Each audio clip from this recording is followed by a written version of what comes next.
Hey, okay, welcome back to Gronsky Books. It is already 3 weeks into the month of January 2024, and I'm finally getting to my 2024 reading goals video.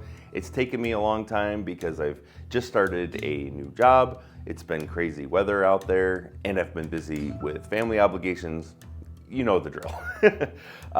In fact, the only reason I was able to find time today to film this is because we have a late start at work because we had about 8 hours of freezing rain last night, and it's warming up a little bit. It's going to start to thaw out, I hope.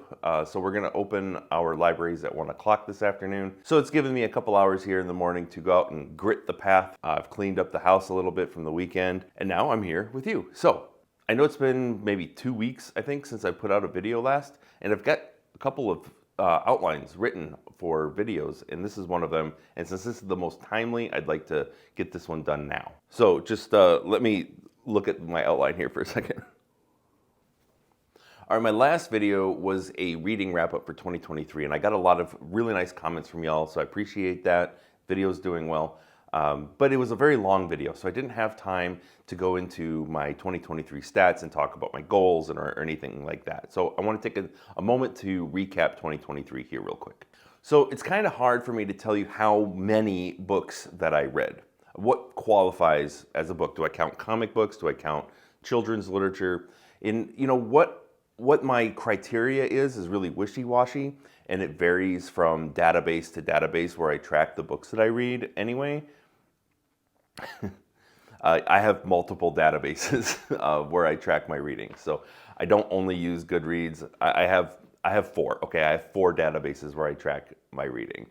A little bit more on that later. And so partially for that reason, I don't want to give you a number of how many books that I read, but also, more importantly, I don't care. I don't care how many books I read. For years and years, I've been setting a reading goal of reading 50 books a year, and that's only because Goodreads insists that I set a reading goal. And for Goodreads, they think that reading goals should be numerical in nature. That's the easiest and sort of laziest way that they've got to track your reading, okay? So if you're like me, you probably have a lot of bookish friends, okay? And for me personally, and I wonder if this is true for you, before Goodreads came along, if you remember that far back, how many of your friends got around and talked about how many books you read? Because for me, it was 0. Neither me nor any of my friends got around when we talked about books to discuss how many books we read. That was irrelevant. Reading is about enjoyment, edification, the education, and the personal growth that we all receive from what we're reading. I hope we all know that. All that aside, I do keep lists of what I read, and I do have criteria for what counts as a book. It just doesn't matter how many are on that list, but I do want to know what I've read. And so I have some stats here, okay? All right, so the longest book that I read this year was Lord of the Rings. The shortest book I read this year was Anthem by Ayn Rand. 75% of the books that I read this year were fiction, leaving 25% to be nonfiction. I read 0 poetry this year, which is abnormal for me, and that's something that I want to change in 2024. 63% of the books that I read were read for the very first time, meaning that a full 37% of what I read this year were rereads. Not counting graphic novels, comic books, and manga, I read 28,442 pages, and at my reading rate, that roughly translates to 592 hours of reading, which is about 11 and a half hours of reading per week, averaged out over the course of the year. Now, I only listened to 4 audiobooks this year. It's usually more than that, but for some reason I haven't been able to concentrate on audiobooks almost at all. The one that I really enjoyed the most, though, this year was Lord of the Rings, which, of course, I've read before, but this is the first time I listened to it on audio, and I listened to the Andy Serkis performance, which came out a few years ago, and Andy Serkis is fantastic, and so I listened to that on my daily walks this fall and loved it. Now, I only DNF'd 2 books that I remember all year, and that's Birnam Wood by Eleanor Canton and Babel by R.F. Kuang. And it's not because I didn't like them. I just got distracted by other things, and then I lost track of where I was in those books. I do want to finish those books, so I've added those to my 2024 list. All right, so okay, so yeah, those are my stats. Now, if you want to know more about the individual books and what I liked the most out of every year, just watch my 2023 recap video. Links in the description for that one. My 2023 goals were pretty simple. They were to read 50 books in a year and to start a book review channel on YouTube. So I accomplished both of those goals. So congratulations. This year, my goals are going to be a little more complicated, I think. I tend to go overboard when I'm planning things out. I tried to keep it simple. I only wanted to set myself maybe 2 or 3 goals, but you'll see how that shook out here in a second. So my first goal here is no arbitrary number goals. So I'm not setting like a book count that I want to reach. And what that does in my head is if I'm taking more than a week to read a book, I feel like I'm starting to get behind.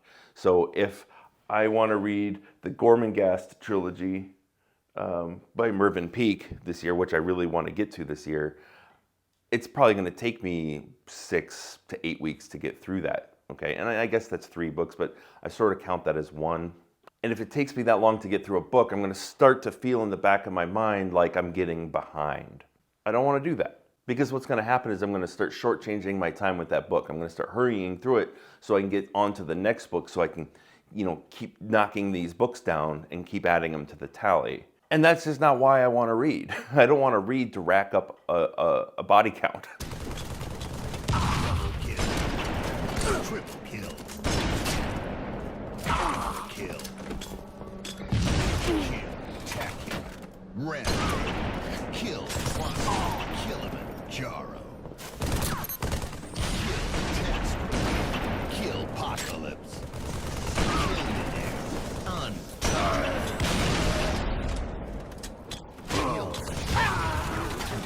I really want to get something out of these books, so that's going to mean spending some time with them. So no arbitrary number goals for me this year. The second goal I have for 2024 is this priority TBR list. So this is 21 books, I think, that's going to be my priority. These are the books that I absolutely want to get to this year at some point.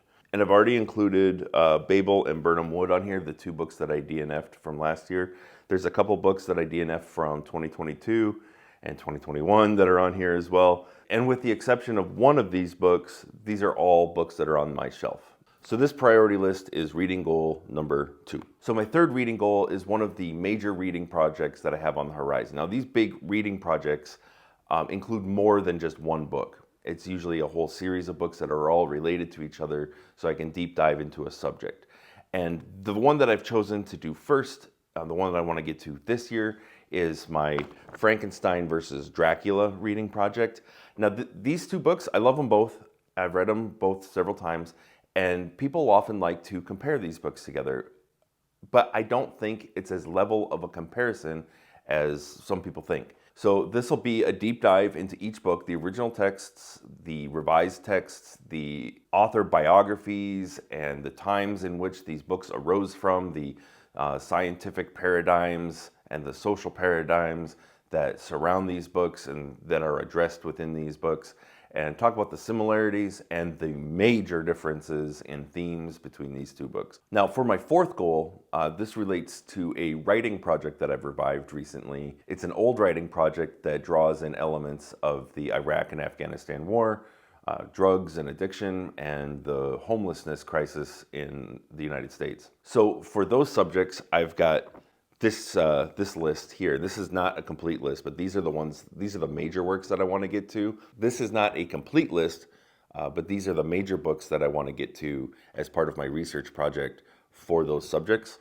This is a mix of fiction and nonfiction, and I've already read one of these so far in 2024, so I'm off to a good start there. Now, my 5th and hopefully final reading goal for 2024 is to duplicate my efforts in reading broadly that I did in 2023. In 2023, I read broadly across about 27 genres. And this year, I want to do the same thing. Now, the emphasis this year will still be on fiction, but there will still be a heavy dose of nonfiction rolled in. Now, there are myriad reasons that factor into kind of constructing our reading preferences. But just one of the reasons why I like nonfiction so much is because it never fails to generate new writing ideas for me. And as a writer, that's very important. I need ideas. I have hundreds of ideas for short stories and novels. Most of them will never be written. And honestly, probably more than half of those ideas aren't great. But a lot of them are pretty good ideas. And the benefit of having so many ideas is that I will never not have something to write next. And so a great many of those ideas come through reading nonfiction or watching documentaries. So my advice to you, if you're a writer, especially if you're struggling coming up with new ideas for things, maybe crack open some nonfiction that relates to your interests in fiction. Okay, so in 2024, in addition to these 5 goals, I am looking for a replacement for Goodreads.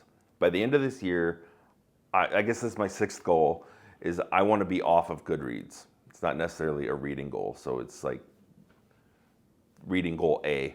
I want to get rid of Goodreads. I want to start using something else. Now, I've heard good things about Storygraph, and I've also got Bookshelf and Flipster apps on my phone that I've been kind of playing with. I don't know what I'm going to end up going with. It might be one of those 3, it might be something else. But I've got, like I said earlier, I've got 4 databases, including an Excel spreadsheet. I'll probably keep that one because that one's got some very specific things that I like to track. But I would like to keep that and then something online. So if you have any suggestions, please tell me about it in the comments. I would love to know what you use instead of Goodreads. Now, I've also been thinking about my channel and where I want to take things in 2024. Currently, I have, before this video, 38 videos uploaded. So I got 38 videos uploaded last year. I think I started the channel in late February. So it's been about 11 months, just short of a year. So as of right this moment, I just looked it up, I have 684 subscribers. My channel has grown steadily in the last 11 months, and I'm grateful for that. And in my time on BookTube, I've seen other channels with fewer videos, with maybe some less effort put into them, do much better than my channel. And I have seen channels with more videos, fantastic content, with fewer subscribers, slower growth. So I have a hard time understanding what it is that people are going to want to look at. But more than that, I have a very hard time understanding how the YouTube algorithm grabs a hold of videos. The algorithm is so unpredictable and YouTube is so opaque about how it runs in the background that it may as well be random as far as I'm concerned. So I don't know if my growth rate on this channel is due to the caprice of YouTube or if it's something else. But I'm done trying to figure it out. I am going to make videos exactly the way that I want to make them. When I started this channel, I promised myself that I wasn't going to chase any trends. I wasn't going to read only the new release books that everybody's talking about. And I don't. I read what I want to read. Now, I do my best. I know what platform I'm on. I know that I need to have a certain look on my thumbnails, and I do my best. I'm not a graphic designer. I'm not an editor by trade. I'm just one guy. I have a very limited access to technology. I don't have this great, big, expensive studio. Maybe I will someday, but right now I don't. It's a very simple setup. What I have is my ideas and my time and my ambition to share it with you. And so the reason that you are here right now, this deep into this video, is because you are, at least to some degree or another, interested in the same things that I'm interested in. So in addition to myself, I'm really making these videos for the 25 or less % of you who watch my videos all the way to the end. And since you're here right now, I want to take this opportunity to say thank you. Thank you for watching my videos. Thank you for liking my videos. Thank you for subscribing to my channel. Thank you for commenting. Thank you for participating. It's why I started this channel. It's very encouraging. I don't always have a lot of time to put into my videos. And the last one that I did, my 2023 recap video, took 45 hours to edit. That's a lot of time. But I'm happy to put that time into the video because that's how I wanted to make the video. And when some of you comment back and tell me that you thought that that style was great, that you really enjoyed watching that video, even if it's only a few of you, it validates the fact that my tastes aren't limited to me alone, that there's other people out there who like the things that I like. And that's very encouraging. That makes me want to keep going. So thank you very much for being here. So if you're new here, there's a bunch of videos that you can go back and watch from the last year. And if you've been around for a while, I'm gonna continue to be here for another year or more. I don't know how long I'm gonna be here, but I'm committed to this channel for now. So there will be more content as I have time for it. I had a pretty good streak last year where I was posting every Friday for many, many, many weeks in a row. And that was great. I was on a roll. And I still want to do that. Okay, I still want to do that. But I'm not going to pressure myself to slap something together at the last minute if it's Wednesday and I don't have anything together for Friday yet. Okay? So if I don't get a video out, it's not because I've given up or anything. It's just I just don't have time. So I work a full-time job at the library. I'm a father of a teenage son, and I'm very blessed to have a very active family life. I write every morning for a few hours. I'm slowly rehabilitating from a medical condition. I bought this house last October, and my list of repairs is growing by the week. So there's lots of stuff for me to do here. I have a good life, and it's a busy life, and it's going by fast. And I love this YouTube adventure. It's a really fun way for me to sort of amplify my reading experience. But I am going to sort of switch gears on the kind of content that I release. I don't know exactly what the splits are, but it's about even between how many individual book reviews I have and how many sort of special videos that I do, like whether it's a top 10 list or something of that nature. I want to start doing more individual book reviews. I like doing deep dives into books. So at the end of 2023, I was looking back over the year and there were a lot of books that I really, really enjoyed that I did not make an individual video for.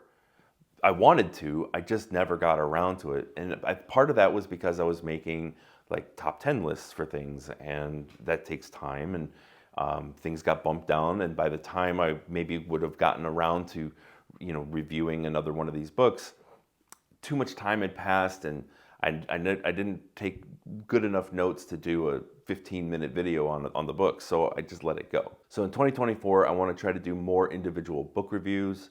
They might be shorter, depending on, I don't know how that's going to play out, but I want to try to focus more on individual book reviews. Speaking of which, my next video will be out very soon. It's a standalone book review. That video is almost done.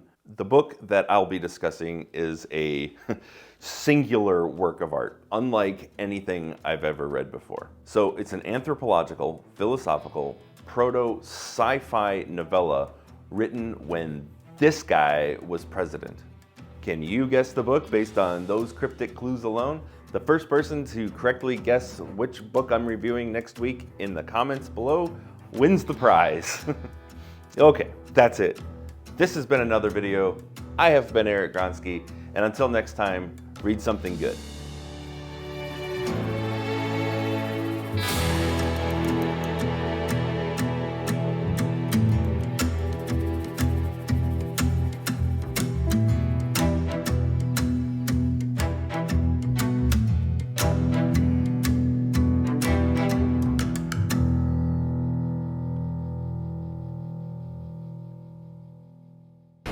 Kill Apocalypse.